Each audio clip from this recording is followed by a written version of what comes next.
የሆነ እንደዚህ የሚለው ነገር ስህተት ነው ብዬ ነው የማስበው።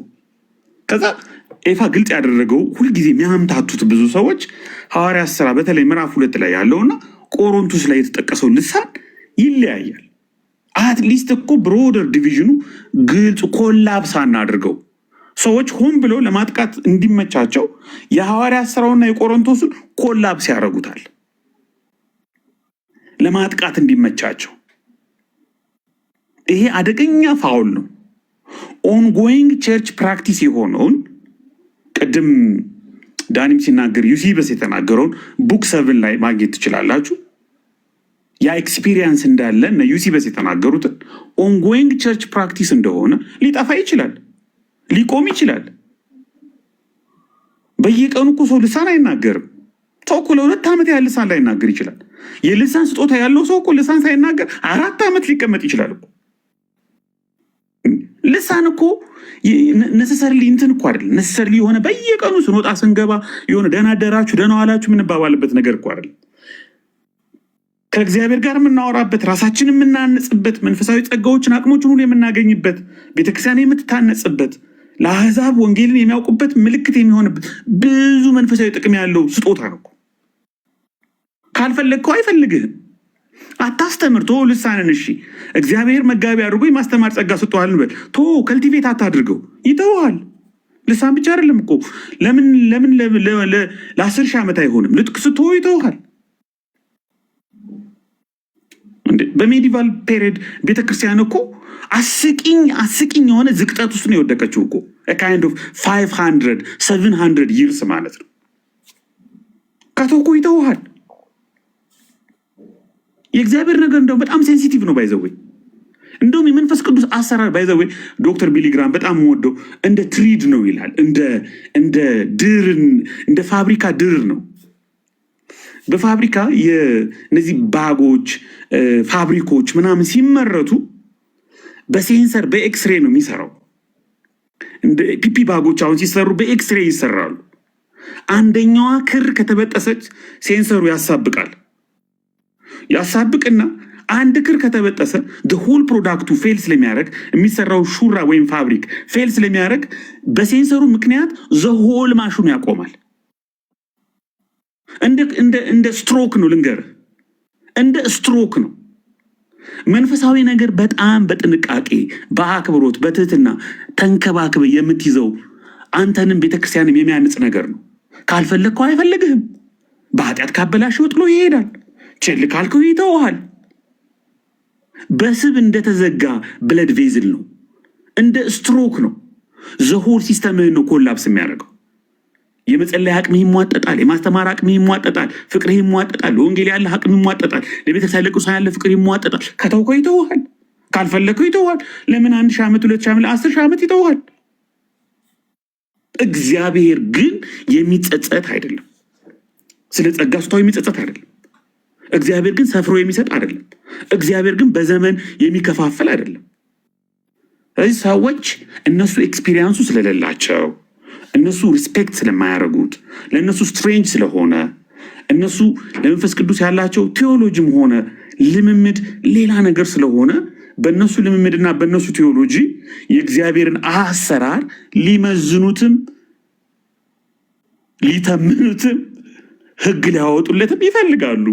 which is so funny ማለት ነው። እንትን ነው እንዲህ በቮት ነው እንደሚሆነው በድምፅ ብልጫ። ለምሳሌ 400 ሰዎች አንድ ቸርች ውስጥ ካሉ 390ውም ልሳን ባይናገር 10ሩ ቢናገሩ እነዚህ ከየት አመጡት ልንል ነው? ቮት አይደለም ጉዳዩ። ፕሮፐርሊ ቢብሊካል ነው ወይ? አንድ ፓስቶራሊ ሬሌቫንት ነው ወይ? ቤተክርስቲያን የምትታነጽበት ነው ወይ? እነዚህ ነገር ናቸው። ልክ ኤፋ ክሊርሊ እንዳስቀመጠው ለእነዚህ ጥያቄዎች መልስ ማምጣት ነው። ግን እንደተለመደው በሌሎች ትምህርቶቻችን ላይ እንደተለመደው በቃ የመጽሐፍ ቅዱሱን አስተምህሮ ለመርገጥ ላለመቀበል ለመግፋት ሌሎች ማጭበርበሪያዎች ሌሎች ስላቆችን እናመጣለን። ያ ወርክአውት የማያደርግ ነገር ነው። ወደ መጨረሻ ተጨማሪ እድል ካገኘው ጥቅሶቹ ላይ የተወሰኑ ሂስቶሪካሊ ደግሞ አንዳንድ በቸርች ፕራክቲስ ውስጥ ያሉ ነገሮችም ትንሽ ጨምራሉ። ሰዓቱን ብዙ እንዳልይዝባችሁ ብዬ ነው። በጣም የምወደው ቶፒክ ነው። ኤፋይ ያነሳ ብዙ ጊዜ ቤት ብትከፍትበት እወዳለሁ። ስለ ጌታ እራትና ስለ ልሳን ሲወራ አይሮ ነው በጣም ኢንተረስትድ ነው መሆነው። ተባረኩ ሁላችሁ። አብዬ ተባረክ። ጌታ ኢየሱስ ዘመንን ይባርክ። ያው መጨረሻ ላይ ጠቅለል አድርገን እንባርካለን ስለምትመለስ ማለት ነው። መጨረሻ ላይ አሁን ባነሳው ሀሳብ ላይ ማለት ነው። ጌታ ይባረክ። ቅዱሳን ሼር እያደረጋችሁ ሼር በደንብ አድርጉ። ሼር እና ታብ አድርጉ። ጥያቄዎችን አንዳንድ ጥያቄዎች ከአሁኑ እያየን ነው።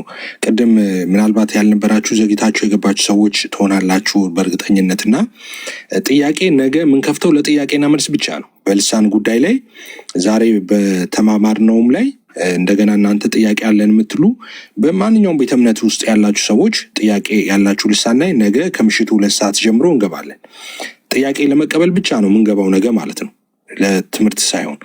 ስለዚህ ጥያቄ ያላችሁ ሰዎች ሁሉ ገስት እየላካችሁ ነገ ከምሽቱ 2 ሰዓት በኢትዮጵያ ሰዓት አቆጣጠር ጀምሮ ልሳን ላይ ያላችሁን ጥያቄ ታመጣላችሁ።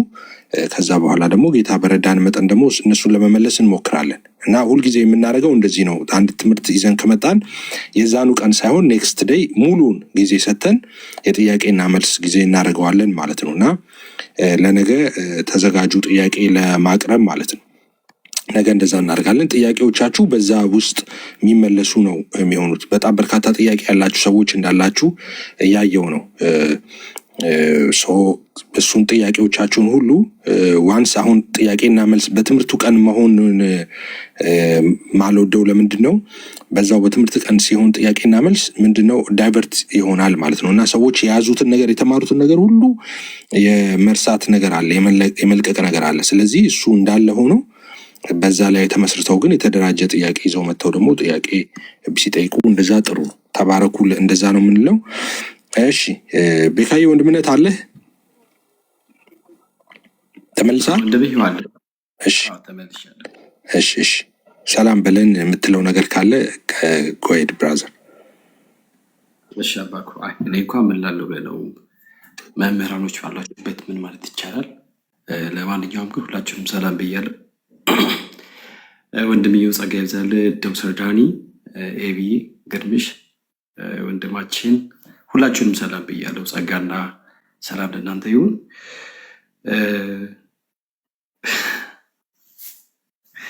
ለማንኛውም ግን እግዚአብሔር አምላክ አብዝቶ ይባርክ ወንድምነት፣ እንዲሁም ኤቢሻይ፣ እንዲሁም ዶክተር ዳኒ። እኔ ምንም ምለው ነገር የለም። ጀስት በተለይ የልሳኑ የጸጋ ስጦታው ጀስት አሁን ላይ የለም ሲዛጓ ብሎ የሚሉ ሰዎች የሚናገሩ ሰዎች እኔም ጥያቄ ነበረኝ። በነገራችን ላይ ጥያቄ ነበረኝ ማለት ምንድነው በጸጋ ስጦታ በልሳን ላይ ማለት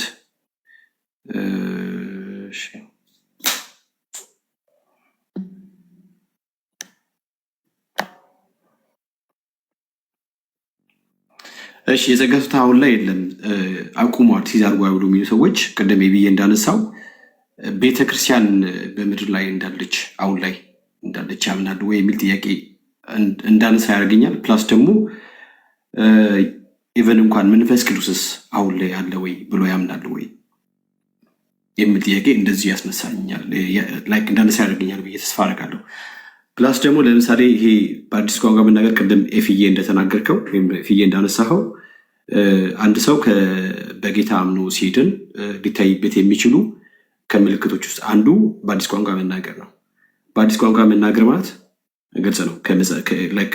አሁን ላይ ሁላችንም ልንግባባ የምንችለው አይነት ቋንቋ መናገር ነው ማለት አይደለም እና ይሄ ነገር ደግሞ ለምሳሌ በቆሮንቶስ ቤት ሀፕን ስላደረገው ነገር ሐዋርያው ጴጥሮስ ሲናገር እናስተውላለን በሐዋርያ ሥራ ምዕራፍ 10 ቁጥር 16 ላይ። እንዲሁም ደግሞ ሐዋርያ ጳውሎስ በኤፌሶን ለነበሩ ሰዎች ወይም ደግሞ ወንድሞች ምዕራፍ 19 ላይ እንደዚህ አይነት ሀሳብ እንደገና ሀፕን አድርጎ ሲያነሳ እናያለን እና በአዲስ ቋንቋ መናገር በልሳን መናገር ከመንፈስ ቅዱስ የሚሰጥ አንዱ የጸጋ ስጦታ ነው።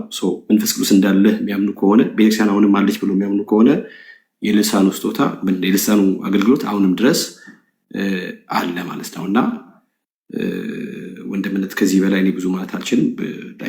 እናንተ በጣም ብዙ ስላላችሁ ጸጋ ይብዛላችሁ ወንድምነት። ተባረክ ወንድምነት። በጣም ትክክለኛ ነው እሱ ሀሳብ። ብዙ ጥያቄዎች ነበሩን። አክቹዋሊ ያው ውይይት ጠርተን ነበር፣ የሚመጣ ሰው ባለመኖሩ ምክንያት ነው ትምህርቱን የገባ ነው እንጂ ጥያቄ አድርገን ልናነሳቸው የምንችላቸው በጣም በርካታ እንትኖች አሉ። ነገ ምናልባት እሱን ጥያቄ ስንቀበል በደንብ ሰፊው እናነሳቸዋለን ነገ ብዬ አስባለሁ። ጌታ ይረዳናል፣ ጊዜ ይሰጠናል። እሺ ጆንዬ ዌልካም ብራዘር። ይህ ሰላም ይብዛ። እንዴት አለ የኔ ወንድም? ተባረክ። በጣም ነው ደስ ያለኝ። ያው ኢየሱስ ይፈልግሃል ቲክቶክ ላይ በጣም ነው የሚፈልግ ከኛ በላይ በጣም ብዙ ስራ ስላለ ነው። እግዚአብሔር ይባርክ። በጣም ብቅ በል። ቆንጆ ፕሬዘንቴሽን ነው እንትን ያልከው። በጣም መሬት ላይ ያለውን ነገር ነው ያሳየህን የነገርከን። የሰው ቋንቋና የእግዚአብሔር ቋንቋ በጣም ክሊር የሆነ ዲስቲንክሽን አለው። በጣም ግልጽ ነው ልሳን መኖሩ፣ ምንም ጥያቄ የለውም። እግዚአብሔር ይባርክ። ብዬ ተባረክልኝ። በደንብ አሳይተናል። ተባረክ። ዳንኤም በጣም ሂስቶሪካል እንትንም ደግሞ ባይብሊካኑን ኤፊ ሲያሳይ ሂስቶሪካሉን ደግሞ ዳኒ ሲያመጣው በጣም ነው የገረመኝ። እኔ እንደው አባቶች በልሳን ያምናሉ እንደው አባቶች ያውቃሉ ሁሉ ብዬ እጠይቅ ነበር። እውነት ለመናገር እዛ አካባቢ አላነበብኩም ነበር። በጣም ታንኪዩ በእውነት ግርምሽዬ ተባረክ። የታችኛው ኤፊ ተባረክ። ዘህያ ወይም ሁላችሁም ተባረኩ። ቆንጆ ነገር ነው። ማርቆስ 16 ላይ ያለውን ነገር ሁላችንም እናውቀዋለን። እሷ ክፍልም ደስ ትለኛለች። እንግዲህ ያመኑት የሚታይባቸው ምልክቶች ያው ሲምፕተምስ እንኳን ለበሽታ ነው ፖዚቲቭ ሲምፕተምስ እና ምን ይላል? እነዚህ ምልክቶች ይከተሏቸዋል። ያመኑ ሰዎች በስሜ አጋንንት ያወጣሉ፣ በአዲስ ቋንቋም ይናገራሉ፣ እባቦችን ይዛሉ እያለቀጠ በአዲስ ቋንቋ እንግዲህ አዲስ ቋንቋ ከዚህ በፊት ማናገረው ጣሊያንኛ፣ ስፓኒሽኛ ማለት አይደለም። እንዳመነ ሰው አዲስ ቋንቋ ከተቀበለ እንግዲህ በጣም ጎበዝ የተባለ ሊንጉዊስት ሰው እንኳን አንድ ቋንቋን ለመማር ቢያንስ 6 ወር 1 ዓመት ይፈጅበታል። እና ይሄ ፕሮግሬሲቭ ስለሆነ ቋንቋ አይደለም የሚናገረው። በቃ ልክ ሲያምን የሚሆንለት ነገር ዊዝን ዴይስም ሊሆን ይችላል ዊዝን ዊክስ አዲስ ቋንቋ እላዩ ላይ ዳውንሎድ እንደሚደረግበት ነው የሚናገረው። እና በጣም ግልጽ ነው። ሌላ ቋንቋ በትምህርት ነው የሚገኘው። በዛም ዘመን እንግዲህ ብዙ ቋንቋዎች ሰዎች ስለሚናገሩ ያንን ማለቱ አይደለም። ከመንፈሳዊነትም ኮንቨርት ከመሆንም ጋር አዲስ ቋንቋ መናገርም የሚያገናኘው ነገር ስለሌለ ማለት ነው። ስለዚህ ሰሴሽኒስት የሚባሉት እነዚህ የጸጋ ስጦታዎች አቁመዋል ከሐዋርያት በኋላ። ሐዋርያትም ጋር የነበረው ጸጋ ያው ቴክ ኦፍ እንዲያደርግ ነው ክርስትና ብለው የሚያምኑ ሰዎችም ያው ከዚህ በላይ ምንም ሊመጣላቸው አይቻልም። በርካታ ማስረጃዎች ስለመጡ ማለት ነው። እና እነሱም ያው እንግዲህ አንዳች ነገር ሊማሩ ይችላሉ ወደፊት። እንደውም ዲቤትም ሊገባም ስለሚችል ችግር የለውም። አንድ ኮንሰርን ግን አለኝ ኤፍዬ። ያው እኛ ወንጌላውያን መካከል ትንሽ በማስነቀፍም በማሰደብም ሂሳብ የጸጋ ስጦታን በተለይ ልሳንን አቢዩዝ የማድረግ አውቆ ነው እንኳን ብዬ አላስብም። ግን እንደው ፋናቲሲዝም አለ በአብዛኛው። በዚህ እንደው መንፈስ ቅዱስን ትቀበላላችሁ፣ ጸጋ ስጦታን ልሳንን ትቀበላላችሁ፣ በሉት አውጡት እየተባለ እንደዚህ አይነት ነገር እናያለን። ከቅንነት ሊሆን ይችላል። አውትራይት ከክፋት ነው ልንል አንችልም። ግን አውጡት አሁን ተናገረው እየተባለ ወይ ደግሞ የመንፈስ ቅዱስ ሙላት ቀን ተብሎ አንዳንድ ቸርቾች ማክሰኞም ሮብም ሐሙስም አንድ ቀን ተመድቦለት የሚደረግ ነገር አለ። እኔ እሱ ላይ ዳኒም ኤቢኤም ኮሜንት ብታደርጉ ኤፊም ደስ ይለኛል። ቀን ወስነን መንፈስ ቅዱስን ልቀበል ሮብ ዕለት ብዬ ሄጄ ተቀብዬ እመጣለሁ ወይስ በብርቱ የሚፈለግ 1 ቆሮንቶስ 14 ላይ እንደሚል የሚፈለግ ነው አይደል? የጸጋ ስጦታን ፈልጉ ስለሚል ፈልገን የምናገኘው ነው መሆን ያለበት። በጸሎት ነው በመፈለግ ነው። እና የእግዚአብሔር ሀሳብና ታይም ቴብል ሁሉ የእግዚአብሔር ታይም ቴብል በሆነ ቀን የሚሰጠን እንጂ በዚህ መልኩ ቀን ተቆርጦ ያዝ አውጣው በለው እየመጣ ነው ምናምን እየተባለ ያዘው እየተባለ የሚመጣ አይመስለኝም። እኔ ኮሜንት ብታደርጉበት ደስ ይለኛል። ከሁሉ በላይ ፊሻ በአስተምሮና በፕራክቲስ ላይ ብዙ ሰዎች የማይደፍሩት የወንጌል አማኞችም ቢሆኑ አብዛኛው ያው እናየዋለን። ጥምቀት ላይ እናውራ፣ በተለይ አጀንዳ እየተሰጠን በሰው አጀንዳ ውስጥ እየገባን ነው የምናወራው፣ ወይ ደግሞ በጣም የተለመዱ ነገሮችን ነው የምናወራው እና የምንነቀፍበትን የምናፍርበት የሚመስለውን ትምህርት አንተ ያው ቦልድ ሆነ እንደዚህ አይነት ነገሮችን እንደምታነሳ እናውቃለን። ሌሎቻችንም እንዲህ አይነት ስለልሳን ሌሎች ባይብሊካል ዲፌንድ ልናደርጋቸው የምንችላቸውን ትምህርቶች እያነሳን ማንም እንዳይሳለቅብን ማድረግ ማሳየት እንችላለን። አይም ፕራውድ ኦፍ ዩ ፒፕል ታንክ ዩ ቬሪ ማች። ጆዬ ጌታ ኢየሱስ ዘመንን ይባርክ። ተባረክ። ቆንጆ እንትን ነው። ነገ በሰፊው እናንሰዋል። ጥያቄና መልስ ላይ ነገ እንደሱ አንዳንድ ነገር ኮሜንት ላይም እያየው ነበር እንደሱ አይነት ነገሮችን እያዩ